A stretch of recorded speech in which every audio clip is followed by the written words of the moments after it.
से ज्यादा संघर्ष करने के बाद मामूली हान ली ने हार मान ली थी। पत्नी लेने के लिए पहाड़ से नीचे उतरने के बाद उसे पता चला कि उसने फैंटेसी की दुनिया को गलत तरीके से खोल दिया था। वह सिर्फ लेकर भी पावर में आ सकता है, तो फिर कड़ी मेहनत और कभी न खत्म होने वाली लड़ाई से क्यों परेशान होना। सालों बाद इटर्नल क्लैन ने चुपचाप अपनी बढ़त शुरू की। इसके तार कई जगहों पर फैल गए और पीछे से ग्रेट सेंट्स और इमोर्टल मेंशंस को मैनिपुलेट करने लगे। एक दिन हान ली 9 स्वर्गों में ऊपर बैठकर अपने अनगिनत वंशजों को देख रहा था और अपना शानदार इतिहास बता रहा था। एक अमर सम्राट हान परिवार को खत्म करने के इरादे से अलग-अलग राज्यों में गया, लेकिन हान ली ने अपनी उंगलियों के एक झटके से उसे मार डाला। अचानक सभी लोग इस बात से कांप उठे कि पैट्रियार्क हान इतने शक्तिशाली थे। अनंत प्रवाह प्लस पारिवारिक प्रवाह प्लस उत्तरजीविता प्रवाह। अध्याय वन पूर्वज ने एक और रटैल रख ली। अध्याय वन पूर्वज ने एक और रटैल रख ली। अनुवादक 54969039। लिंगजुन शहर मुख्य सड़क पर 8 लोगों की पालकी के पीछे एक बहुत बड़ा बारात चल रहा था। ढोल और घड़ियालों की आवाज हवा में गूंज रही थी, जिससे गली मैनर की ओर जाते हुए एक शानदार माहौल बन रहा था। जल्द ही जब बारात दुल्हन को सफलतापूर्वक ले गई, तो वे हान हवेली की ओर लौटने लगे। 10 मील लंबी बारात शुभ खुशी से भरी हुई थी। यह लाल रंग के कपड़े पहने एक सुनहरे ड्रैगन की तरह थी, जो हान हवेली तक फैली हुई थी। ऐसा लगता है कि हान परिवार के बड़े हान ने एक और रटैल रख ली है। मैंने सुना है कि इस बार उपपत्नी ली मनोर की तीसरी कुमारी है। एक अद्वितीय सौंदर्य, हमारी लिंगजुन शहर की नंबर 1 सौंदर्य। एल्डर हान निश्चित रूप से भाग्यशाली हैं कि उन्होंने लगभग 200 साल की उम्र में ऐसी आश्चर्यजनक सुंदरता से शादी की, जिससे हमें सचमुच ईर्ष्या हो रही है। एल्डर हान एक शक्तिशाली व्यक्ति हैं। उनके पैर का एक धक्का मात्र लिंगजुन शहर को 3 बार हिला सकता है। वह ऐसे व्यक्ति नहीं हैं जिनकी तुलना हमारे जैसे आम लोग कर सकें। इस शानदार मौके को देखकर सड़कों पर चल रहे कई लोग आपस में फुसफुसाने लगे। इस समय हान हवेली के अंदर और बाहर दोनों जगह खुशी का माहौल था। मेहमान खुशी से भरे हुए थे, पूरी तरह से त्योहार के माहौल में डूबे हुए थे। हान हवेली पूरे शहर में सबसे ज्यादा चहल-पहल वाली जगह बन गई थी। आम लोगों को तो पता नहीं था, लेकिन लिंगजुन शहर में जो लोग अच्छी तरह जानते थे, उन्हें यह नहीं पता था कि पिहाई दायरे में आने के बाद एल्डर हान पहली बार रटैल रख रहे थे। पिहाई रेल, यह सच में शक्तिशाली लोगों का क्षेत्र है। बड़े शहरों में भी कोई किसी इलाके पर कब्जा कर सकता था, छोटी लिंगजुन शहर की तो बात ही छोड़िए। लिंगजुन सिटी में सबसे ताकतवर पहले सिर्फ इनेट रेल की नोविन ग्रेड में हुआ करते थे, लेकिन एल्डर हान की कामयाबी के बाद वह तुरंत लिंगजुन सिटी में सबसे ताकतवर बन गए। हालांकि एल्डर हान जब सफल हुए तो उनकी उम्र लगभग खत्म होने वाली थी, लेकिन सफलता तो सफलता ही थी और पिहाई दायरे और उससे नीचे के इलाकों के बीच का अंतर बहुत बड़ा है। एल्डर हान अकेले ही आसानी से पूरे लिंगजुन शहर पर कब्जा कर सकते थे। इसलिए इस बार एल्डर हान की रटैल बनने पर लिंगजुन शहर की सभी बड़ी सेनाएं बधाई देने आई और तरह-तरह के कीमती तोहफे दिए, ताकि हान परिवार के साथ अच्छे रिश्ते बन सकें। लिंगजुन शहर के आम लोग भी बहुत खुश थे, क्योंकि जब भी एल्डर हान कोई रटैल रखते थे, तो वे 3 दिन और 3 रात तक एक बड़ी दावत रखते थे, जिससे लिंगजुन शहर के लोग मुफ्त में खा पी सकते थे। यह अक्सर सबसे अच्छा खाना होता था जो कई गरीब लोग पूरे साल खाते थे, इसलिए जाहिर है वे बहुत खुश थे और एल्डर हान की तारीफ करते थे। कुछ परिवारों ने तो एल्डर हान की पूजा करना भी शुरू कर दिया और उनसे हर साल और रटैलें रखने की प्रार्थना करने लगे। हान हवेली 3 से 4 स्क्वायर मील के बड़े एरिया में फैली हुई थी, लेकिन इस समय वहां बहुत भीड़ थी और वहां मौजूद हर किसी का स्टेटस बहुत खास था। वे या तो अलग-अलग ताकतों के बड़े लोग थे, सीधे खानदान से थे, या लिंगजुन शहर के अमीर व्यापारी और असरदार लोग थे, यहां तक कि शहर का मालिक भी खुद बधाई देने आया था। कोई यह कह सकता है कि यह सभा जाने-माने विद्वानों से भरी हुई थी और आने जाने वालों में कोई आम आदमी नहीं था। लिंगजुन शहर की जवान और खूबसूरत लड़कियां भी ज्यादातर मेहमानों के साथ यहीं जमा हुई थीं। पिताजी, ली परिवार हमारे लिंगजुन शहर के 3 प्रमुख परिवारों में से एक है। क्या हमारी प्रिय बेटी को एल्डर हान की रटैल बनने देना जरूरी है? हवेली के एक कोने में अच्छे कपड़े पहने एक नौजवान ने धीरे से एक अधेड़ उम्र के आदमी से पूछा। उसके चेहरे पर कुछ नाराजगी दिख रही थी। अधेड़ उम्र के आदमी ने उसे देखा और ठंडेपन से कहा, अपनी ये छोटी-मोटी बातें छोड़ दो, हान परिवार को हम नाराज नहीं कर सकते।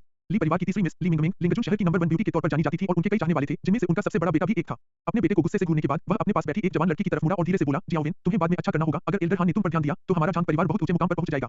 आपको किसी भी बात से परेशान नहीं होना चाहिए। हालांकि एल्डर हान की उम्र लगभग 200 साल है, लेकिन पिहाई रेल में आने के बाद उनकी उम्र बहुत बढ़ गई है और उनका लुक भी जवानी जैसा हो गया है। वे पहले की तरह ही हैंडसम हैं, एक बहुत ही हैंडसम आदमी। हान हवेली के हर कोने में इस तरह की बातचीत हो रही थी। यही कारण था कि वे हान परिवार के लिए सुंदर जवान लड़कियों को लाते थे। हान परिवार के पूर्वज के हाल ही में पिहाई दायरे में आने का मतलब था कि अगले 100 सालों तक लिंगजुन शहर पर हान परिवार का ही राज होगा। हान परिवार के साथ अच्छे रिश्ते बनाना या शादी करना भी सच में खुशहाली लाएगा। आखिरकार वह पिहाई रियल्म का पावर हाउस था। पिहाई रियल्म पावर हाउस की मजबूती से बनने से लिंगजुन शहर का भविष्य कई गुना ज्यादा खुशहाल हो जाएगा, जिससे बहुत फायदे होंगे। हान हवेली के मुख्य हॉल के अंदर हान ली सम्मान की सीट पर बैठे थे। अपने वंशजों और मेहमानों से बधाई सुनते हुए उनके चेहरे पर हल्की सी मुस्कान थी। इस समय उनका मूड काफी अच्छा था, यहाँ तक कि बहुत उत्साहित भी।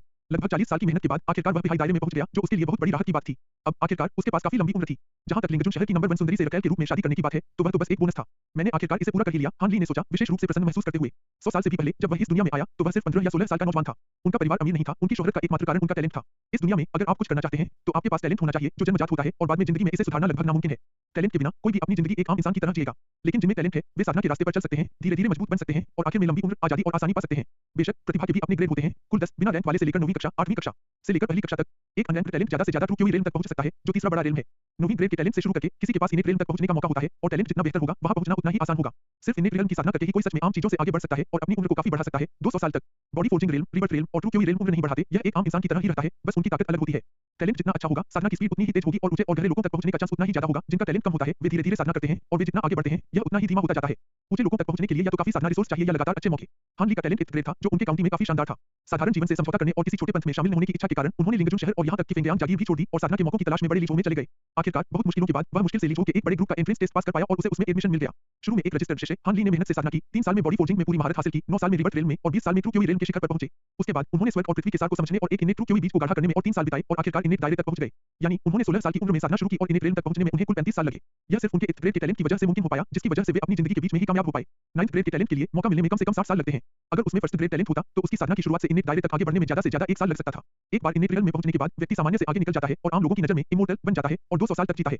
इनेट रेल्म का दुनिया में बहुत ऊंचा दर्जा है। किसी काउंटी शहर में कोई लोकल पावर हाउस बन सकता है और किसी मैनर शहर में भी वे पानी में मछली की तरह फल फूल सकते हैं। इनेट रेल्म में पहुंचने पर व्यक्ति को अपने आप फॉरेन डिसाइपल के स्टेटस में प्रमोट कर दिया जाता है। साधना के साधन बढ़ने के साथ हान ली ने लगन से अभ्यास जारी रखा और 120 साल की उम्र में इनेट रेल्म की 9वीं लेयर के शिखर पर पहुंच गया। हान ली के टैलेंट को देखते हुए उम्मीद थी कि वह लगभग 150 साल की उम्र में पिहाई दायरे में पहुंच जाएगा, लेकिन बदकिस्मती से रास्ते में कुछ रुकावटें आईं। अध्याय 2 कई बच्चों का आशीर्वाद। टू चैप्टर 2 कई बच्चों का आशीर्वाद। अनुवादक 5496903339। 10 साल तक इन्हें ट्रेल के नौवें लेवल के पीक पर पहुंचने के बाद हान ली को लगा कि वह पिहाई रेल में जाकर इनर सेक्ट डिसाइपल बनने और बेहतर कल्टीवेशन रिसोर्स तक पहुंचने के लिए पूरी तरह तैयार है। आखिर में वह नेचुरली फेल हो गया। वह न सिर्फ फेल हुआ बल्कि उसे गंभीर चोटें भी आई और उसकी नींद भी खराब हो गई, जिससे उसके पास दोबारा पिहाई रेल में जाने की कोई उम्मीद नहीं बची। हान ली ने हार नहीं मानी और चमत्कार की उम्मीद में मेहनत से खेती करते रहे। 20 साल और साधना करने के बाद भी वह इन्हें ट्रेल के नौवें लेवल के पीक पर फंसा हुआ था और उसे कोई सफलता मिलने की उम्मीद नहीं दिख रही थी। हान ली आखिरकार निराश हो गया। उन्होंने संप्रदाय में साधना करना छोड़ दिया और पहाड़ से उतरकर लिंगजुन शहर लौट आए, लेकिन तब तक उनके माता-पिता गुजर चुके थे। दुख की सांस लेते हुए हान ली ने शादी करने और हान परिवार को आगे बढ़ाने के लिए बच्चे पैदा करने का फैसला किया, जो उसके माता-पिता को सबसे ज्यादा उम्मीद थी, लेकिन अब उनके पास यह मौका नहीं था। उस साल हान ली ने लिंगजुन शहर में खोज की और आखिरकार उसे एक काफी सही महिला मिल गई। उसका नाम लियू युएक्सिन था। वह 18 साल की थी। उसका फिगर सुंदर और दिखने में बहुत सुंदर था। वह लिंगजुन शहर के एक छोटे से परिवार से थी। उसकी साधना की प्रतिभा कुछ खास नहीं थी और वह उस समय बॉडी टेम्परिंग के 8वें लेवल पर ही थी। इतने टैलेंट के साथ हान ली का पूरा सपोर्ट भी उसे इन्हें ट्रेन तक नहीं पहुंचने देता। कुछ सोच विचार के बाद हान ली ने पहले एक रकेल रखने का फैसला किया और बाद में बेहतर खेती करने वाली पत्नी से शादी करने का मौका ढूंढने का फैसला किया। यह आने वाली पीढ़ियों के लिए भी था, क्योंकि हाई टैलेंटेड महिला के साथ रहने से वंशजों में हाई टैलेंट होने की संभावना ज्यादा होती है। क्योंकि वह इस जन्म में पिहाई दायरे में नहीं जा सकता था, इसलिए वह चाहता था कि उसके वंशज उसके अफसोस को पूरा करें। यह उसके लिए अपने बच्चे के ड्रैगन बनने की उम्मीद का वर्षन था। इसलिए तैयारी करने के बाद हान ली लियू युएक्सिन को अपनी पहली रकेल के रूप में अपने घर ले आया। हालांकि वह एक रकेल थी, हान ली ने उसके साथ कभी बुरा बर्ताव नहीं किया। उसने अच्छा दहेज दिया और उसके बर्ताव से लियू परिवार खुशी से झूम उठा। उनकी पूरी कोशिशों से लियू युएक्सिन बहुत जल्दी प्रेग्नेंट हो गई। 10 महीने बाद हान ली की पहली संतान पैदा हुई, जो 9वीं क्लास की टैलेंटेड बेटी थी। यह हान ली के लिए एक सुख आश्चर्य था। उसकी पहली संतान में वास्तव में अच्छा हुनर था। अपनी नींद को नुकसान पहुंचाने और नाकामी के बाद अगले 20 साल तक खेती करने के बाद भले ही वह अपनी मौत तक कई और दशकों तक खेती करता, उसके पास कोई उम्मीद नहीं थी। हान ली को सबसे ज्यादा खुशी इस बात से हुई कि जब उसके बच्चे हुए तो उसकी सुनहरी उंगली आखिरकार आ गई, हालांकि देर से, लेकिन इससे उसकी आंखों में खुशी के आंसू आ गए। दीर्घायु परिवार प्रणाली। इसका मकसद मालिक को लंबी उम्र वाला परिवार बनाने के लिए तैयार करना था। खास तौर पर हान ली के हर नए बच्चे के लिए उसे उसी हिसाब से इनाम मिलते थे, जिसमें उम्र, खेती का लेवल, गोलियां, दिव्य हथियार और भी बहुत कुछ शामिल था। अभी हर नए बच्चे के लिए उसे 1 साल का कल्टीवेशन लेवल, 1 साल का लाइफ स्पैन और एक supreme grade yellow class cultivation technique मिल सकती है। ध्यान दें कि ये रिवॉर्ड कम नहीं होते, चाहे वह पहली पीढ़ी हो, दूसरी हो या 100वीं भी हो, हान ली के लिए रिवॉर्ड वही रहते हैं। इसके अलावा अगर उसके किसी वंशज में कल्टीवेशन टैलेंट होता तो हान ली को उसी हिसाब से इनाम मिलता, जितना ज्यादा टैलेंट उतना ज्यादा इनाम। इसके अलावा जब कोई वंशज अपनी कल्टीवेशन शुरू करता है तो वह हान ली को भी कुछ कल्टीवेशन वापस दे सकता है। जब हान ली को यह बात समझ में आई तो वह बहुत खुश हुआ। सच में कई बच्चे होने से कई आशीर्वाद मिलते हैं। लियू युएक्सिन से पैदा हुई बेटी ने उन्हें 1 साल की साधना, 1 साल का जीवनकाल, एक supreme grade yellow class martial technique और हान ली की अपनी प्रतिभा में कुछ वृद्धि दी। हर बार कल्टीवेशन लेवल और लाइफ स्पैन के रिवॉर्ड की गारंटी थी, जबकि पिल्स, वेपन्स, कल्टीवेशन टेक्निक्स और ट्रेजर रैंडमली दिखाई देते थे। पहली बेटी में 9वीं कक्षा की प्रतिभा थी, जिसने हान ली को आंशिक प्रतिक्रिया प्रदान की, जिससे उसकी अपनी प्रतिभा में वृद्धि हुई। एक पुरस्कार जो केवल तभी प्राप्त किया जा सकता था जब संतान में साधना प्रतिभा हो। भले ही उसकी खराब नींद का मतलब था कि उसे इस जीवन में पिहाई रेल तक पहुंचने की कोई उम्मीद नहीं थी, लेकिन सिस्टम के कल्टीवेशन लेवल के इनाम ने इस रुकावट को तोड़ दिया। जब तक उसके पास काफी वंशज थे, उसे कल्टीवेशन करने की जरूरत नहीं थी। वह अभी भी पिहाई रेल या उससे भी ऊंचे रेल तक पहुंच सकता था। इस बात को ध्यान में रखते हुए हान ली ने बस साधना करना बंद कर दिया। वह पहले से ही इनेट 9th ग्रेड के पीक पर था और आगे साधना करना बेकार होगा। ज्यादा रकेलें रखना और ज्यादा बच्चे पैदा करना ही सच में खुशहाली का रास्ता था। पलक झपकते ही कई साल बीत गए और हान ली अब 95 साल का हो गया था, जो इनेट रेल की उम्र की सीमा के करीब था। इतने सालों में हान ली ने कई रकेलें रखी थीं, जिनमें से हर एक में खेती करने की काबिलियत ठीक-ठाक थी और उन्होंने उसके लिए कई बच्चों को जन्म दिया था। ऐसा नहीं था कि वह और रकेलें नहीं रखना चाहता था या उसका शरीर इसे झेल नहीं सकता था। मुख्य समस्या रकेलें रखने के बारे में सिस्टम के सख्त नियम थे। उनके पास कल्टीवेशन टैलेंट और कम से कम 8 का ब्यूटी स्कोर होना चाहिए। इससे हान ली की रकेलों के लिए कैंडिडेट्स की रेंज बहुत कम हो गई, जिससे उसे धीरे-धीरे खोजना पड़ा। आखिर दूसरों की नजर में वह एक इनेट रेल कल्टीवेटर था जो अपनी उम्र की लिमिट के करीब था। कम टैलेंटेड सुंदरियां भी शायद ही कभी उसकी रकेल बनने को तैयार होती थीं।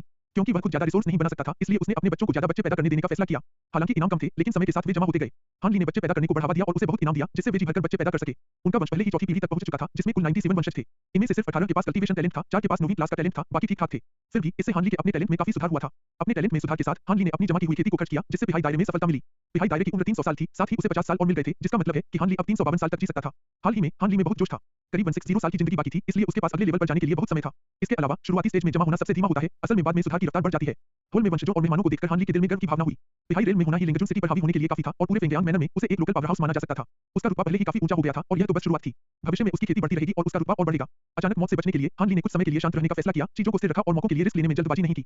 इस व्यवस्था के चलते जब तक वह अधिक रकेलें रखता रहेगा और अधिक बच्चे पैदा करता रहेगा, वह उतना ही अधिक जीवित रहेगा और उसकी साधना उतनी ही अधिक होती जाएगी। लड़ाई और हत्या से क्यों परेशान होना? दूसरे साधकों की नजर में वह एक अजीब इंसान लगा होगा। कौन ऊंचे लेवल पर पहुंचने की उम्मीद में रकेलें रखता रहेगा, जिस्म के मजे लेता रहेगा।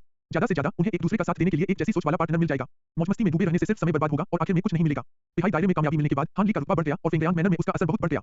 वह अपनी रकेल के तौर पर लेने के लिए 9वीं क्लास की काबिलियत वाली किसी खूबसूरत लड़की की तलाश में ही था कि ली परिवार ने ली मिंगमिंग को उसके दरवाजे पर भेज दिया। हान ली को ली परिवार की स्थिति के बारे में पता था। ली परिवार के मुखिया इनेट रेल की 8वीं क्लास में थे। हान ली से बस कुछ साल छोटे थे और उनके पास जीने के लिए ज्यादा साल नहीं बचे थे।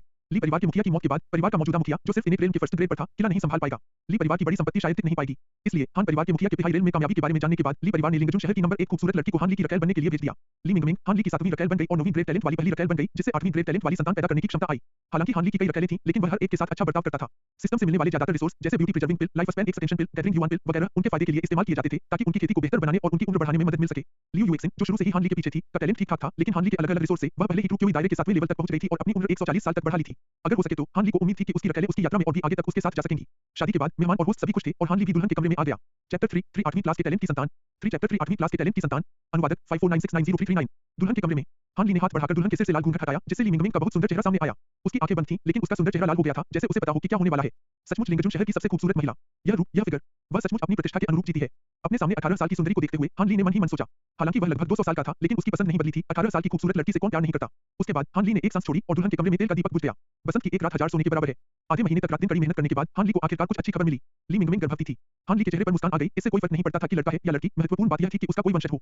उनमें 8वीं क्लास की खेती की प्रतिभा थी। ली मिंगमिंग में 9वीं क्लास की प्रतिभा थी और इस बात की संभावना कम नहीं थी कि उनके पहले बच्चे में 8वीं क्लास की प्रतिभा होगी। इसके अलावा वह हाल ही में तिहाई दायरे में पहुंच गया था, जिससे इस बात की संभावना बढ़ गई थी कि नए बच्चे में साधना का हुनर होगा। ली मिंगमिंग के पेट में पल रहा बच्चा उसकी सफलता के बाद पहला बच्चा था। अलग-अलग बफ्स के साथ यह कम से कम 8वीं क्लास का टैलेंट होना चाहिए, है ना? यह सोचकर हान ली का इंतजार और भी बढ़ गया। अगर बच्चे में सच में 8वीं क्लास का टैलेंट होता तो वह उसे 8 साल का होने पर साधना के लिए जरूर सेक्ट में भेजता। हान ली अपने बच्चों के प्रति बेपरवाह नहीं थे, बल्कि उन्होंने उन्हें सही चीजें देने की पूरी कोशिश की। पहले वह इनेट रेल के 9वें लेवल के टॉप पर था। हो सकता है कि वह लिंगजुन सिटी में पहले नंबर पर न रहा हो, लेकिन वह टॉप 3 में जरूर था और बहुत सारे रिसोर्स और दौलत पर कब्जा करने में काबिल था। उसने इन रिसोर्स और दौलत को मैनेज करने के लिए अपनी कुछ रकैलों और कुछ काबिल वंशजों को सौंप दिया था, जिससे उन्हें बहुत फायदा हो सकता था। जब तक वे कोई जुर्म नहीं करते या बहुत ज्यादा बुराई नहीं करते, हान ली दखल नहीं देता। जिन लोगों में खेती करने का हुनर नहीं है, वे अपनी खुशियों का मजा ले सकते हैं और उन्हें हर महीने उसी हिसाब से रिसोर्स मिलते हैं। जिनमें काबिलियत है, वे घर के कामों को संभालने के लिए भी अप्लाई कर सकते हैं। अगर वे ज्यादा रिसोर्स रिवॉर्ड पाना चाहते हैं, तो उन्हें और बच्चे पैदा करने चाहिए। जिन लोगों में साधना की प्रतिभा होती थी, जब वे 8 साल के हो जाते और साधना शुरू कर पाते, तो हान ली उन्हें अलग-अलग संप्रदायों में भेज देते थे। उनके 18 वंशज थे जिनमें साधना का हुनर था और उन्होंने हर एक को फेंगयांग मैनर के अलग-अलग सेक्ट में साधना करने के लिए भेजा था। जिनमें कम हुनर था वे छोटे सेक्ट में चले गए और जिनमें बेहतर हुनर था वे बेहतर सेक्ट में चले गए। फेंगयांग मैनर के सभी खास सेक्ट्स में कम से कम एक तिहाई रेल का आदमी होता था और सबसे ऊपर वाले में तो गंगेवान रेल के लोग भी होते थे। इन खेती करने लायक वंशजों के लिए हान ली खेती के साधनों के मामले में कंजूस नहीं थे। उन्हें पूरी उम्मीद थी कि वे ऊंचे लोगों तक खेती कर सकेंगे। इससे न सिर्फ हान परिवार का असर बढ़ सकता था और हान परिवार के पुरखों की शोहरत फैल सकती थी, जिससे और रखैले रखना आसान हो जाता था, बल्कि इससे उन्हें कुछ खेती का फीडबैक भी मिलता था। हालांकि अब यह बहुत कम था, लेकिन हर छोटा कदम हजारों मील के बराबर होता था। जब यह बच्चा पैदा होगा, तो संप्रदाय में जाने का समय आ जाएगा। हान ली ने मन ही मन सोचा। उसे पता नहीं था कि पहाड़ से उतरकर मौत की दुनिया में आए हुए उसे लगभग 50 साल हो चुके थे। 100 साल से भी पहले उन्होंने तियानक्सुआन माउंटेन के बड़े लीचों से शिष्य बनने के लिए बहुत मुश्किलें झेली और इनेट रेल के शिखर तक साधना की। जल्दी सफलता पाने की जल्दबाजी में उनकी कोशिशें अधूरी रह गईं और आखिर में उन्हें निराशा हुई और वे पहाड़ से उदास होकर चले गए। दशकों तक 18 वंशजों में खेती करने की प्रतिभा होने के बावजूद हान ली ने कभी भी उन्हें तियानक्सुआन पर्वत पर खेती के लिए भेजने के बारे में नहीं सोचा। तियानक्सुआन माउंटेन बड़े लीचों से एक है, जिसमें होलोवाइट स्टेज के पावर हाउस हैं और पूरे राकियान एम्पायर में इसकी काफी शोहरत है। शिष्यों को स्वीकार करने की उनकी लिमिट काफी ज्यादा है, जो 8th ग्रेड क्वालिफिकेशन से शुरू होती है। हान ली, जो NINTH ग्रेड इनेट रेल के टॉप पर थे, तियानक्सुआन माउंटेन में अनजान थे, सिर्फ एक विदेशी शिष्य थे और इसलिए अपने वंशजों को सेक्ट में एंट्री दिलाने में नाकाम रहे, खासकर उनके लिए जिनके पास NINTH ग्रेड की क्वालिफिकेशन थी या जो उससे भी कम प्रभावशाली टैलेंट वाले थे। लेकिन इस बार वह तिहाई दायरे में पहुंच गया था और तियानक्सुआन माउंटेन पर लौटने पर उसे अपने आप इनर सेक्ट डिसाइपल बना दिया गया, जिससे उसे बहुत ज्यादा पावर मिली। अगर उनके नए वंशज के पास 8th ग्रेड की क्वालिफिकेशन थी, तो उनकी तरफ से एक छोटा सा काम यह पक्का कर देगा कि शिष्यों को भर्ती करने के लिए जिम्मेदार उनके साथी सेक्ट के सदस्य चीजों को ज्यादा मुश्किल नहीं बनाएंगे और उन्हें बाहर नहीं निकालेंगे। वे इस कहावत का यही मतलब निकालते हैं, एक पीढ़ी पेड़ लगाती है, दूसरी पीढ़ी छाया पाती है। अगर पहली पीढ़ी सफल नहीं हो पाती और अपने वंशजों के लिए नींव नहीं रख पाती, तो एकमात्र विकल्प यही बचता है कि ज्यादा संतान पैदा की जाए और इंसानों में ड्रैगन की उम्मीद की जाए, जो कि नश्वर दुनिया में भी ऐसा ही है। जितने ज्यादा बच्चे, उतना ज्यादा आशीर्वाद। महीनों बाद ली मिंगमिंग का पेट बढ़ गया था और उसका चेहरा मां के प्यार से चमक रहा था। जब भी वह हान ली को देखती थी तो उसकी आंखें प्यार से भर जाती थीं। शुरू में जब ली परिवार के मुखिया ने उसे हान परिवार के मुखिया हान ली से अपनी रकैल के तौर पर शादी के लिए तय किया, तो वह काफी विरोध में थी। आखिरकार वह लिंगजुन शहर की नंबर 1 सुंदरी थी, बहुत टैलेंटेड थी और उसमें 9वीं ग्रेड की साधना का टैलेंट था और उसे इनेट दायरे में जाने और आम चीजों से आगे निकलने की बहुत उम्मीद थी। उसके कई चाहने वाले थे, जिनमें से कुछ के पास 8वीं ग्रेड की क्वालिफिकेशन भी थी। और हान ली, हान परिवार के मुखिया का क्या? वह अभी तिहाई रेल में कदम रख पाया था कि उसकी जिंदगी की आखिरी हदें पार हो गईं। उसके बाल उम्र की वजह से जम गए थे और उसकी कनपटियां सफेद हो रही थीं। वह एक 18 साल की लड़की एक बूढ़े आदमी से शादी कैसे कर सकती थी जो अपनी उम्र के आखिरी पड़ाव पर था? लेकिन हान ली से सच में मिलने पर उसे अपनी बड़ी गलती का एहसास हुआ। हान परिवार के मुखिया के बारे में उसकी सोच सुनी सुनाई बातों पर आधारित थी। हान ली न केवल दिखने में 20 साल के थे, बल्कि सुंदर और प्रतिष्ठित भी थे। एक बेहतरीन आकर्षक व्यक्ति थे। उन्हें लिंगजुन शहर का सबसे खूबसूरत व्यक्ति कहना अतिशयोक्ति नहीं होगी। उससे शादी करने के बाद हान ली ने उसके साथ बहुत अच्छा बर्ताव किया, हर बात का ध्यान रखा और कई तरह के रिसोर्स दिए। ब्यूटी प्रिजर्विंग पिल ने पक्का किया कि उसकी सुंदरता एक सदी तक वैसे ही रहेगी। उसके पास प्रैक्टिस के लिए जरूरी गोलियों और कल्टीवेशन टेक्निक की पूरी सप्लाई थी और अपनी कल्टीवेशन के लिए गाइडेंस भी थी, ताकि वह जल्द से जल्द इनेट रेल में जा सके। सोच समझकर किए गए कई कामों ने ली मिंगमिंग का हान ली के लिए प्यार बहुत बढ़ा दिया। मन बदलकर हान ली के लिंगजुन शहर के सबसे मजबूत तिहाई दायरे को पाने और उसकी 100 साल से ज्यादा जीने की उम्मीद को देखते हुए ली मिंगमिंग ने पूरे दिल से हान ली को अपना लिया। 4 महीने बाद हान ली और ली मिंगमिंग का पहला बच्चा आखिरकार पैदा हुआ। यह जानते हुए कि हान ली को अपने बच्चों की खेती की प्रतिभा की कितनी परवाह है, ली मिंगमिंग ने इसे परखने की पहल की। पति, हमारे बेटे में 8वीं कक्षा की साधना प्रतिभा है, उसने परीक्षण के बाद उत्साह से कहा। उसके बच्चे की प्रतिभा उससे भी बढ़कर थी, जो स्पष्ट रूप से हान ली की साधना के स्तर और प्रतिभा से संबंधित थी। सही देखभाल के साथ 8th ग्रेड के टैलेंट के लिए तिहाई रेल में आगे बढ़ने की उम्मीद बहुत कम नहीं है। मिंगमिंग, आपने अभी एक बच्चे को जन्म दिया है और आपको और आराम करने की जरूरत है। हान ली ने बच्चे की ओर देखते हुए और फिर ली मिंगमिंग की ओर मुड़ते हुए कहा। हान ली की देखभाल और सुरक्षा महसूस करके ली मिंगमिंग ने राहत की सांस ली। उसके लिए उसका प्यार और गहरा हो गया। उसका पति वैसा नहीं था जैसा बाहर से अफवाह थी, जो सिर्फ ज्यादा बच्चे पैदा करने के लिए रखैल रखता था। ली मिंगमिंग का हाथ पकड़कर हान ली ने सिस्टम के प्रॉम्प्ट पर नजर डालते हुए उससे बातें की। आपने 8वीं श्रेणी की प्रतिभा के साथ अपने पहले वंशज को जन्म दिया है। आपकी अपनी प्रतिभा में 10वां हिस्सा वृद्धि हुई है। आपने 10 साल की साधना प्राप्त की है और आपको एक गहन रैंक निम्न श्रेणी की मार्शल आर्ट ड्रैगन का मंत्र गोल्डन बेल शील्ड प्राप्त हुई है। इस बेटे के जन्म से हान ली का अपना टैलेंट 10वें हिस्से तक बढ़ गया था, जिसका मतलब है कि उसे 7वीं ग्रेड की क्वालिफिकेशन तक अपग्रेड करने के लिए 8वीं ग्रेड टैलेंट वाले 9 और वंशजों को जन्म देना होगा और 9वीं ग्रेड टैलेंट या उससे कम टैलेंट वाले और भी वंशजों की जरूरत होगी। हान ली को कोई जल्दी नहीं थी, उसकी जिंदगी बहुत लंबी थी और समय के साथ उसे यकीन था कि वह 7वीं क्लास की क्वालिफिकेशन तक पहुंच जाएगा। चैप्टर 4 तिहाई रेल लेवल 61 4 चैप्टर 4 तिहाई रेल लेवल 61 अनुवादक 5496903339 TIGHTHD की काबिलियत वाले पहले वंशज ने हान ली को 10 साल की साधना और एक profound rank lower grade martial art तकनीक भी दी। सिस्टम से मिलने वाली खेती हान ली की रियल टाइम काबिलियत से जुड़ी थी। खेती के उतने ही सालों के साथ काबिलियत जितनी बेहतर होती, दायरे में उतनी ही तेजी से बढ़ोतरी होती। 8वीं क्लास के काबिलियत वाले के लिए गंगेवान दायरे में पहुंचने की लगभग कोई उम्मीद नहीं थी, लेकिन तिहाई दायरे की 9वीं लेयर तक पहुंचना मुमकिन था। हालांकि इसमें काफी लंबा समय लगता। हान ली के अंदाजे के मुताबिक उसकी अभी की काबिलियत के साथ तिहाई दायरे की 9वीं लेयर तक पहुंचने में 100 साल से ज्यादा लगेंगे। इन 10 सालों की साधना ने उसे तिहाई दायरे की दूसरी परत तक पहुंचने में मदद की और उसके डेंटियन के ऊपर ट्रू क्यूई का समुद्र आधा फैल गया, जिससे उसकी ताकत काफी बढ़ गई। इसके अलावा हालांकि खेती सिस्टम से मिला इनाम था, लेकिन इसमें खेती से जुड़ी समझ भी शामिल थी, जैसे कि उसने कोई सफलता पाने के लिए 10 साल तक मेहनत से खेती की हो। अपने शरीर के अंदर फैले हुए क्यूई समुद्र को महसूस करने के बाद हान ली ने अपना ध्यान आखिरी इनाम पर लगाया। गहरी rank lower grade martial technique dragon का मंत्र गोल्डन बेल शील्ड। जब भी हर एप्टीट्यूड रैंक का कोई वंशज पहली बार पैदा होता था, तो उसे उसी हिसाब से इनाम मिलता था। एप्टीट्यूड जितना अच्छा होता था, इनाम भी उतना ही अच्छा होता था। ठीक-ठाक काबिलियत वाले पहले वंशज ने yellow rank high grade cultivation technique हासिल की, जबकि 9वीं ग्रेड काबिलियत वाले पहले वंशज ने सबसे अच्छी yellow rank martial technique tiger roar iron shirt हासिल की। इस दुनिया में साधना तकनीकों और अमृत के लेवल को इस तरह बांटा गया है: साधारण रैंक, पीला रैंक, गहरा रैंक, पृथ्वी रैंक और स्वर्ग रैंक। हर रैंक को आगे low grade, middle grade, top grade और सुप्रीम ग्रेड में बांटा गया है। ऑर्डिनरी रैंक की साधना तकनीकें इनेट रेल्म से नीचे के लोग सीखते हैं। इनेट रेल्म और हाई रेल्म में रहने वाले लोग आमतौर पर येलो रैंक की साधना तकनीकें और मार्शल आर्ट सीखते हैं। गंगेवान रेल्म में रहने वाले लोग आमतौर पर प्रोफाउंड रैंक, लो और मिडिल ग्रेड तकनीकें और मार्शल आर्ट सीख सकते हैं। हान परिवार के अलावा लिंगजुन शहर के दूसरे दो बड़े कबीलों के पास येलो रैंक हाई ग्रेड से बेहतर कोई मार्शल आर्ट टेक्निक नहीं थी और उनके पास ऐसी सिर्फ एक या दो टेक्निक ही थी। जहां तक हान ली को पता था, तियानक्सुआन माउंटेन पर सबसे अच्छी कल्टीवेशन टेक्निक या मार्शल स्किल अर्थ रैंक सुप्रीम ग्रेड लगती थी और कहा जाता था कि पूरे डाकियान एम्पायर में सिर्फ कुछ ही हेवन रैंक टेक्निक और मार्शल आर्ट्स थे। हान ली के पास पहले जो सबसे अच्छी साधना तकनीक थी वह थी सुप्रीम येलो रैंक जुआन युआन स्क्रिप्चर, जिसे वह हाई रेल्म की चोटी तक साधना कर सकता था। उसने इसे तियानक्सुआन माउंटेन पर तब बदला था जब वह हाई रेल्म को तोड़ने की तैयारी कर रहा था। येलो रैंक की सबसे अच्छी मार्शल आर्ट तकनीक टाइगर्स रोअर आयरन शर्ट थी, जिसे अब profound rank lower grade dragon stand golden bell shield से बदल दिया गया था। किसी संप्रदाय की टेक्निक और मार्शल आर्ट को बाहरी लोगों को, यहां तक कि अपने वंशजों को भी नहीं सिखाना सख्त मना है। अगर कोई उन्हें प्राइवेट तौर पर सिखाता हुआ पाया जाता है तो कम से कम उसकी साधना खत्म कर दी जाएगी और सबसे बुरी हालत में उसे वहीं मार दिया जाएगा। अगर कोई खुद से साधना की तकनीक या मार्शल आर्ट सीखता है, भले ही वह उन्हें सेक्ट को दे दे, फिर भी उसे उन्हें आगे बढ़ाने का अधिकार रहता है, लेकिन उन्हें लापरवाही से अजनबियों के साथ शेयर नहीं किया जा सकता। उदाहरण के लिए, हान ली का मिला हुआ yellow rank high grade practice का तरीका हान परिवार के वंशजों को साधना के लिए दिया गया था, जिससे उन्हें सेक्ट में आने पर आम शिष्यों के मुकाबले काफी फायदा मिला। Dragon chant golden bell shield technique पढ़ने के बाद हान ली के चेहरे पर मुस्कान आ गई। अब वह ठोस जमीन पर था। प्रोफाउंड रैंक मार्शल आर्ट्स में आमतौर पर गंगेवान रेल्म के साधक ही शामिल होते हैं, लेकिन उसके पास भी हाई रेल्म की दूसरी लेयर में पहले से ही एक था और तो और सिस्टम से मिली सभी टेक्निक सीधे परफेक्शन तक मास्टर हो गई। शुरुआती छोटे और बड़े अचीवमेंट स्टेज को छोड़कर पूरी तरह से मास्टर होने के लिए बस थोड़ी प्रैक्टिस की जरूरत थी। ड्रैगन की चैंट गोल्डन बेल शील्ड और टाइगर की रोअर आयरन शर्ट दोनों को परफेक्ट बनाने के बाद, हालांकि इससे वह अजय या तुरंत ज्ञानी नहीं हो जाता, हाई रेल्म में लगभग कोई भी साधक उसके डिफेंस को भेद नहीं सकता था। उसकी जिंदगी अब सुरक्षित थी, जिससे वह और मजबूत होता जा सकता था। समय बीतता गया और पलक झपकते ही एक और साल बीत गया। लियू युएक्सिन और बाकी 5 रखैलों में अभी तक कोई लक्षण नहीं दिखे थे, लेकिन ली मिंगमिंग फिर से प्रेग्नेंट थी और उनके पेट में हल्का उभार भी दिख रहा था। कुछ और महीनों में एक और बच्चा पैदा होगा। उसके दाहिने हाथ ने धीरे से उसके उभरे हुए पेट को सहलाया और ली मिंगमिंग के चेहरे पर मुस्कान फैल गई। 2 साल साथ रहने के बाद अपने पति हान ली के लिए उसका प्यार और गहरा हो गया था और वह उसके लिए और बच्चे पैदा करने को तैयार थी। इसके अलावा हान ली ने यह भी कहा था कि वह साधना को प्राथमिकता दे और पूरी तरह से इनेट रेल्म पर ध्यान देने से पहले ज्यादा से ज्यादा 3 बच्चे पैदा कर सके, तभी वह ज्यादा समय तक उसके साथ रह सकती थी। हान ली के रिसोर्स और गाइडेंस में ली मिंगमिंग पहले ही रिवर्ट रेल्म में पहुंच चुकी थी, जिससे उसकी ताकत काफी बढ़ गई थी। एक दिन जब हान ली मिंगमिंग से बात कर रहा था और इत्तेफाक से उसके पेट में पल रहे बच्चे को देख रहा था, तो यह साफ था कि वह 6 या 7 महीने की प्रेग्नेंट थी और उसका पेट अब साफ दिख रहा था। जैसे ही हान ली को बच्चे में 8वीं क्लास की काबिलियत का बेसब्री से इंतजार था, सिस्टम प्रॉम्प्ट अचानक बज उठा। तुम्हारे वंश की गिनती 100 से ज्यादा हो गई है। तुमने 50 साल की साधना, एक हाई पिल और profound rank lower grade martial art technique falling star arrow manual हासिल की है। हान ली थोड़ी देर के लिए हैरान रह गया, इससे पहले कि उसे एहसास हुआ कि उसकी एक और संतान पैदा हो गई है। ली मिंगमिंग से शादी करने से पहले उनके 97 बच्चे थे। पिछले 2 सालों में ली मिंगमिंग ने एक को जन्म दिया था और दूसरे वंशजों ने एक और को जन्म दिया था, जिससे कुल 99 बच्चे हो गए। अब एक और वंशज पैदा हुआ, जिससे हान ली के बच्चों की संख्या आखिरकार 100 से ज्यादा हो गई और उसे 100 से ज्यादा होने का इनाम मिला। उन्हें इस इनाम का बहुत पहले से इंतजार था। जब उनके बच्चों की गिनती 10 के पार हुई थी, तो उन्हें भी कुछ ऐसा ही मिला था, लेकिन इस बार इनाम 10 गुना से भी ज्यादा बेहतर था। 50 साल की साधना ने हान ली के दायरे को सीधे पिहाई दायरे के दूसरे लेवल से पिहाई दायरे के छठे स्वर्ग के आखिरी स्टेज तक पहुंचा दिया था, जो पिहाई दायरे के बाद के स्टेज के करीब था। उसे पिहाई दायरे में आए हुए सिर्फ 2 साल से ज्यादा हुए थे और साधना की ऐसी रफ्तार को हैरानी की बात है कि बहुत तेज माना जा सकता है, जो थर्ड ग्रेड की काबिलियत वाले लोगों के बराबर है। क्या बढ़िया चीज है। अपने हाथ में एक गोली को देखकर, जिससे बहुत अच्छी खुशबू आ रही थी, हान ली ने तारीफ करते हुए कहा, यह गोली सिस्टम से मिली पिहाई पिल थी। पिहाई पिल एक प्रोफाउंड रैंक टॉप ग्रेड पिल थी जो इनेट 9th हेवन के पीक पर मौजूद कल्टीवेटर के पिहाई रेल में पहुंचने की संभावना को 50% तक बढ़ा सकती थी। यह असर सच में स्वर्ग को भी चुनौती देता था। तियानक्सुआन माउंटेन के पास भी इस तरह की गोली थी, लेकिन हर साल सप्लाई होने वाली मात्रा बहुत कम थी और इसके बदले में बहुत ज्यादा पैसे देने पड़ते थे। कम से कम पहले के हान ली इसे खरीद नहीं पाते थे, खासकर इसलिए क्योंकि इसे रिफाइन करना बहुत मुश्किल था और इसकी कीमत भी बहुत ज्यादा थी। सिस्टम से बनी पिहाई पिल का असर और भी बेहतर हुआ, जिससे ब्रेकथ्रू की संभावना 70% बढ़ गई। हान ली ने पिहाई पिल को संभाल कर रखा था। हान परिवार के लिए उस समय इसका कोई इस्तेमाल नहीं था, क्योंकि हान परिवार का कोई भी सदस्य इनेट रेल्म तक नहीं पहुंचा था। सबसे ऊंचा रेल्म ट्रू क्योई रेल्म 8वां स्वर्ग था, जिस पर लियू युएक्सिन का कब्जा था। लियू युएक्सिन के बारे में सोचकर हान ली को थोड़ा सा डर होने लगा। वह पहली रखैल थी जिसे उसने रखा था और उसे उसका लकी स्टार भी माना जा सकता था, क्योंकि वह उसके सिस्टम के बनने के लिए जिम्मेदार थी। लियू युएक्सिन जानकार, शरीफ और नेक थी। आमतौर पर हान परिवार के मामलों को सही और न्यायपूर्ण तरीके से मैनेज करते हुए उन्होंने कई लोगों का दिल जीत लिया, जिससे हान परिवार और हान ली के घर के अंदर शांति बनी रही। इसलिए हान ली ने सालों तक उसके साथ बहुत अच्छा बर्ताव किया। उसके पास हान परिवार की तरफ से मिलने वाले सबसे अच्छे साधना के साधन थे और हान ली ने उसे बहुत ध्यान से गाइडेंस भी दी, इस उम्मीद में कि वह जल्द ही ट्रू क्योई रेल्म 9th हेवन के शिखर पर पहुंच जाएगी। लेकिन उसे कोई ऐसा खजाना नहीं मिला था जिससे उसकी काबिलियत बढ़ सके या वह जबरदस्ती इनेट दायरे में जा सके, इसलिए हान ली बस सब्र से इंतजार कर सकता था। खुशकिस्मती से लियू युएक्सिन के सामने अभी लंबी जिंदगी थी और वह इंतजार कर सकती थी। अपने मन में भटकाने वाले विचारों को एक तरफ रखकर हान ली ने अपना ध्यान आखिरी इनाम profound rank lower grade martial arts technique falling star arrow manual पर लगाया। फॉलिंग स्टार एरो मैनुअल में 3 मूव्स थे, comet piercing the sun, meteor shower और star shooting from beyond the heavens. हर एक बहुत पावरफुल था। पहले मूव को सीखने के लिए पिहाई रेल्म के कम से कम मिड स्टेज कल्टीवेटर की जरूरत थी, दूसरे मूव को पिहाई रेल्म के लेटेस्ट स्टेज वाले कल्टीवेटर की जरूरत थी और तीसरे मूव को सिर्फ गंगेवान रेल्म का कोई ही सीख सकता था। जाहिर है हान ली को ऐसी किसी मुश्किल का सामना नहीं करना पड़ा। उन्होंने सीधे फॉलिंग स्टार एरो मैनुअल को पूरी तरह से सीख लिया और तीनों एरो टेक्निक में पूरी तरह से महारत हासिल कर ली। Chapter 5 Pihai realm level 81 5 chapter 5 Pihai realm level 81 अनुवादक 54969039। बहुत बढ़िया, इससे चीजें और भी स्थिर हो जाती हैं। हान ली ने कुछ हैरान ली मिंगमिंग के माथे पर चोंच मारी, उसका दिल खुशी से भर गया। Dragon stand golden bell shield और tiger roar iron cloth shirt ने उसे अजय बनाया, जबकि फॉलिंग स्टार एरो मैनुअल ने उसकी अटैकिंग पावर को बहुत बढ़ाया और उसकी कमजोरियों को दूर किया। अपने latest stage Pihai realm 6th heaven cultivation के साथ, जिसमें 2 supreme grade yellow rank cultivation technique और 2 lower grade profound rank martial technique हैं, पिहाई रेल्म में उसका कोई विरोधी मिलना मुश्किल होगा। फॉलिंग स्टार एरो मैनुअल के लिए बहुत ज्यादा हाथ की ताकत की जरूरत थी और dragon stand golden bell shield और tiger roar iron cloth shirt ने उसकी फिजिकल ताकत और पावर को बढ़ा दिया, जो फॉलिंग स्टार एरो मैनुअल की जरूरतों को पूरा करने से कहीं ज्यादा था। अब उसके पास बस एक सही ग्रेड के धनुष की कमी थी। कुछ महीने बाद ली मिंगमिंग ने अपने दूसरे बच्चे को जन्म दिया। इस बार यह एक बेटी थी, जिसमें सिर्फ 9वीं क्लास की खेती का टैलेंट था। हान ली को थोड़ी निराशा हुई, लेकिन उसने दिखाया नहीं। उसने उसका माथा चूमा और फिर भी ली मिंगमिंग का बहुत ख्याल रखा। इससे ली मिंगमिंग का मन हल्का हो गया। वह इस आदमी से बहुत प्यार करती थी और उसे सच में डर था कि बच्चे का खराब टैलेंट उसे निराश कर देगा। मिंगमिंग, इस बार ठीक होने के बाद तुम्हें सावधानी बरतनी चाहिए, खेती पर ध्यान देना चाहिए और जब तुम ट्रू क्योई दायरे में पहुंच जाओगी तो हम अगले बच्चे के बारे में बात कर सकते हैं। हान ली ने धीरे से कहा। ली मिंगमिंग को पास पकड़कर उसके कान में फुसफुसाया। हम ली मिंगमिंग ने जवाब दिया, लेकिन उसका दिल इससे सहमत नहीं था। अगली बार भी वह कोई सावधानी नहीं बरतेगी या अपनी एनर्जी का इस्तेमाल करके अपने शरीर से एसेंस को बाहर नहीं निकालेगी। वह अपने पति के लिए एक ग्रेट टैलेंट वाला एक और बच्चा पैदा करना चाहती थी। उसके साथ कुछ समय बिताने के बाद हान ली चला गया और बाहर जाते समय सिस्टम से 2 इनाम ले लिए। आपने 9वीं श्रेणी की प्रतिभा वाली संतान को जन्म दिया है। आपको 1 वर्ष की साधना प्राप्त होती है। आपको 1 वर्ष का जीवन मिलता है। आपको एक सर्वोच्च श्रेणी की पीली रैंक की साधना तकनीक प्राप्त होती है। आपको एक सौंदर्य संरक्षण गोली मिलती है और आपकी साधना प्रतिभा बढ़ जाती है।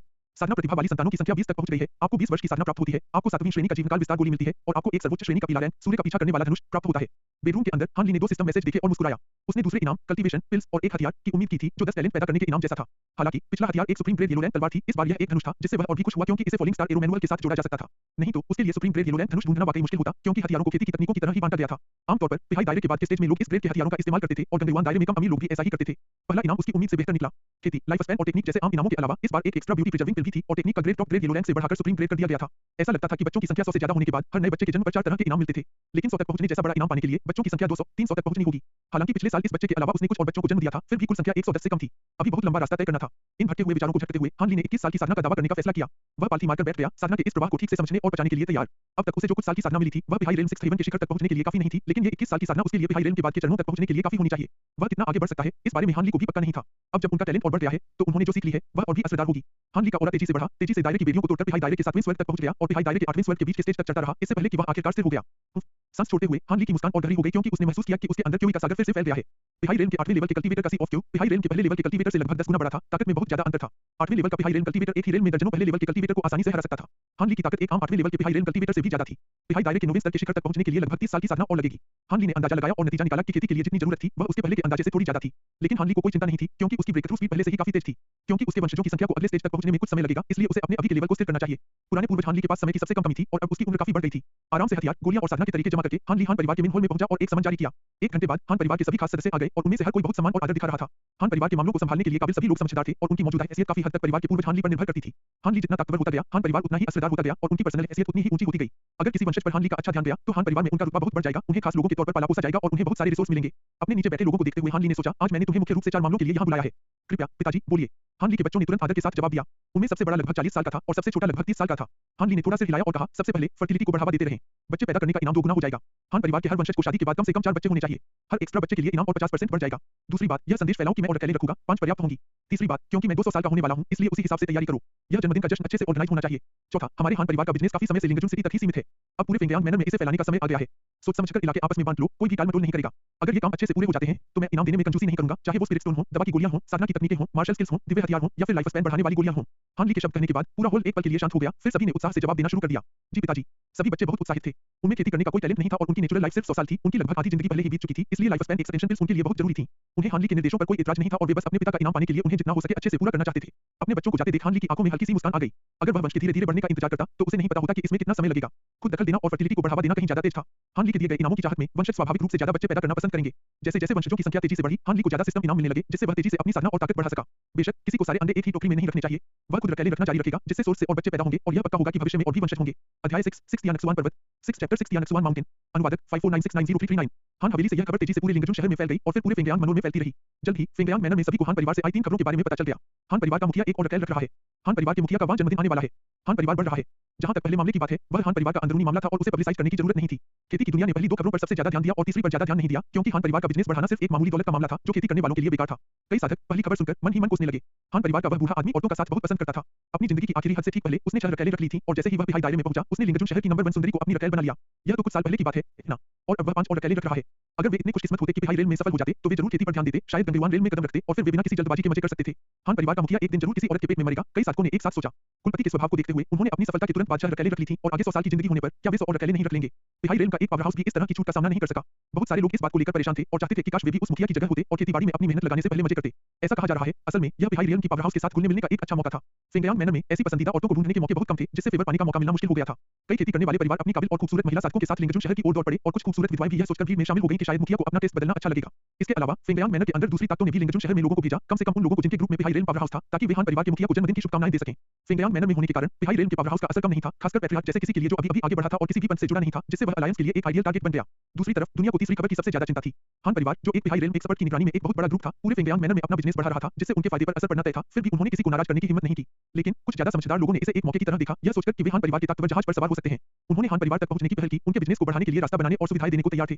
जब लिंगजुन शहर में हान परिवार की खबर से हलचल मची हुई थी, तब मुखिया हान हान ली पहले ही लिंगजुन शहर से चुपचाप और बिना किसी निशान के निकल चुके थे। लिंगजुन शहर से 100 मील दूर निकलने के बाद हान ली तुरंत हवा में सवार होकर एक खाली जगह से होते हुए तेजी से एक खास दिशा की ओर उड़ गया।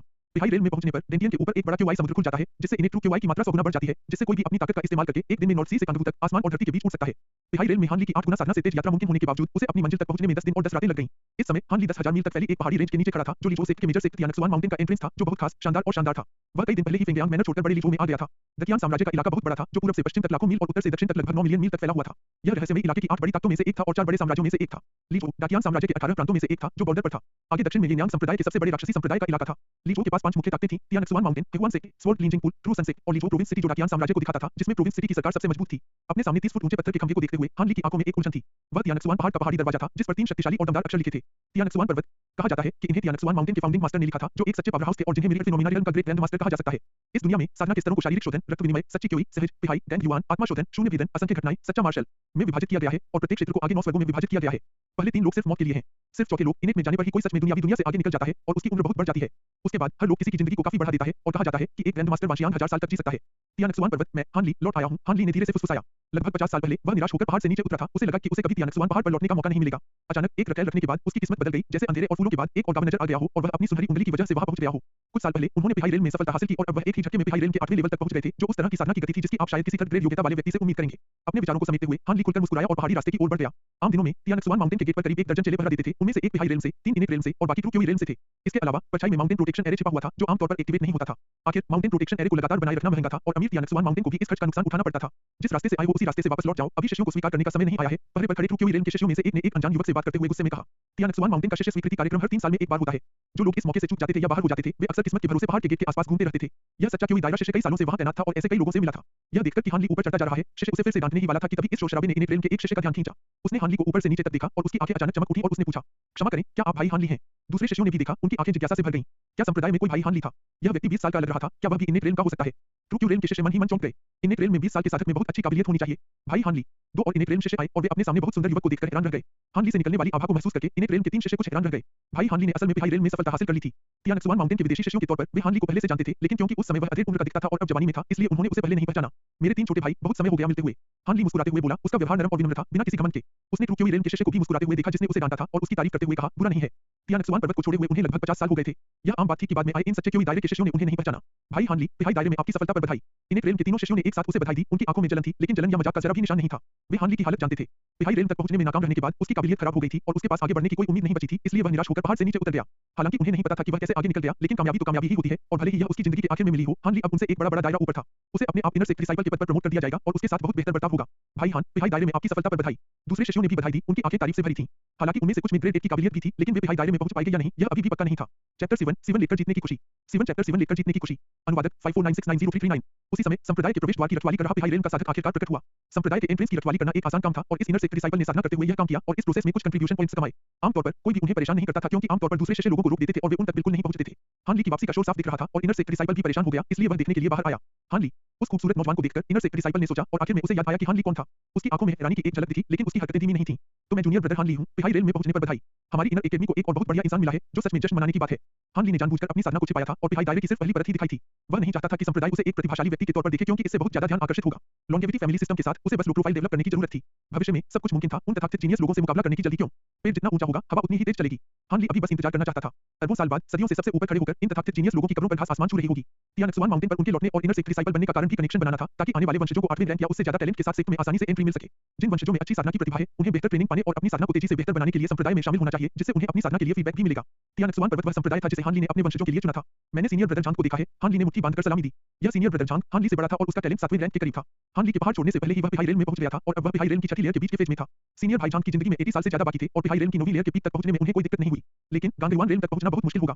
7वें रैंक के टैलेंट के लिए गांगेवान दायरे में पहुंचने की संभावना सिर्फ 20% है और 7वें रैंक के टैलेंट वाले सीनियर ब्रदर झांग के लिए संभावना 10 में से 1 भी नहीं हो सकती। लेकिन भविष्य के बारे में कोई भी पक्के तौर पर नहीं कह सकता था। शायद सीनियर ब्रदर झांग को कोई खास मौका मिले और वह कामयाब हो जाए। एंट्रेंस पर पहरा दे रहे चेले, खासकर सीनियर ब्रदर झांग से आराम से बात करने के बाद हान ली ने ऑफिशियली तियानक्सुआन माउंटेन में एंट्री की। अपने सामने उठती हुई ऊंची नीची पहाड़ों की रेंज और अनोखी शानदार चोटियों को देखकर हान ली के मुंह के कोने थोड़े ऊपर की ओर मुड़ गए। तियानक्सुआन माउंटेन में कुल 6 चोटियां हैं, जो इस संप्रदाय का सार हैं, जिसमें संप्रदाय का नेता और 5 एल्डर्स एक चोटी पर राज करते हैं। तियानक्सुआन माउंटेन अपने शिष्यों को रजिस्टर्ड शिष्य, विदेशी शिष्य, इनर सेक्ट शिष्य और कोर शिष्य में बांटता है। रजिस्टर्ड और विदेशी शिष्य तियानक्सुआन माउंटेन रेंज के नीचे तय जगहों पर रहते हैं, जबकि इनर सेक्ट के शिष्य पहाड़ पर ऊपर इनर एकेडमी में रहते हैं, जहां स्पिरिचुअल एनर्जी और भी ज्यादा होती है। जिन लोगों को गांगेवान दायरे में प्रमोट किया जाता है या जिन्हें सेक्ट लीडर या एल्डर अपना शिष्य बनाते हैं, वे सेक्ट के कोर शिष्य होते हैं। कोर शिष्य आमतौर पर किसी खास एल्डर के शिष्य होते हैं, जो अपनी अपनी चोटियों पर रहते हैं। सेक्ट लीडर होलोवाइट स्टेज का ग्रैंड मास्टर होता है, जिसमें सभी 5 एल्डर गोल्ड रिफाइनिंग रेल के सच्चे लोग होते हैं। यह तियानक्सुआन माउंटेन की सबसे बड़ी नींव है और यही वजह है कि यह सेक्टलीचो के 4 बड़े ग्रुप में से एक है और पूरे डाकियान एम्पायर में इसका थोड़ा नाम है। हान ली आगे बढ़ता रहा, आउटर एकेडमी से निकलकर इनर एकेडमी पहुंचा। उसके आने की घोषणा करने के बाद उसे एक बड़े हॉल में ले जाया गया। हॉल में सफेद बाल और दाढ़ी वाला एक बूढ़ा आदमी बैठा था जो इनर सेक्ट डिसाइपल्स के प्रमोशन का काम देखता था। यह बुजुर्ग बिल्कुल भी सीधा साधा नहीं था। उसका नाम जियांग चेंग था जो पिहाई रेल का नोवी लेयर का एक ताकतवर कल्टीवेटर था और उसके पास छठी क्लास की कल्टीवेशन टैलेंट था। बूढ़ा दिखने वाला वह असल में हान ली से थोड़ा ही बड़ा था। असल में तियानक्सुआन माउंटेन का एक मशहूर टैलेंट वह कुछ ही दशकों में पिहाई दायरे में पहुंच गया, इस उम्मीद के साथ कि वह गोल्ड रिफाइनिंग दायरे तक पहुंचेगा। बदकिस्मती से उसका सामना हेहुआन सेक्ट की एक मोहक औरत से हुआ और वह एक खतरनाक प्यार के जाल में फंस गया। जब जियांग चेंग एक्सपीरियंस के लिए बाहर गया तो हेहुआन सेक्ट की मोहिनी जानबूझकर उसके पास आई और उसके शरीर में प्यार का जाल बिछा दिया। जियांग चेंग उससे बहुत प्यार करने लगा और आखिर में उसने उसका प्यार पाने में कामयाबी हासिल कर ली। हेहुआन संप्रदाय की मोहिनी के जाने के बाद जियांग चेंग के बाल रातों रात सफेद हो गए। वह तियानक्सुआन माउंटेन लौट आया लेकिन उसके बाद से वह निराश हो गया। उसने कभी कोई बड़ी इच्छा या बड़ी ख्वाहिशें नहीं दिखाई। उसके गुरु और यहाँ तक कि संप्रदाय के नेता भी उससे मिलने आए थे और आखिर में उन्होंने सिर्फ इतना कहा, एक बार जब जियांग चेंग प्रेम की मुश्किलों से निकल जाएगा तो वह तेजी से भगवान को बेहतर बनाने वाले दायरे में पहुंच पाएगा, नहीं तो वह इस जीवन में गैंग युवान दायरे में आगे नहीं बढ़ पाएगा। इस बड़े भाई के अनुभव को पंथ में एक चेतावनी की कहानी के तौर पर इस्तेमाल किया गया जिसमें शिष्यों को हेहुआन पंथ की भटकाने वाली महिलाओं से दूर रहने की चेतावनी दी गई थी।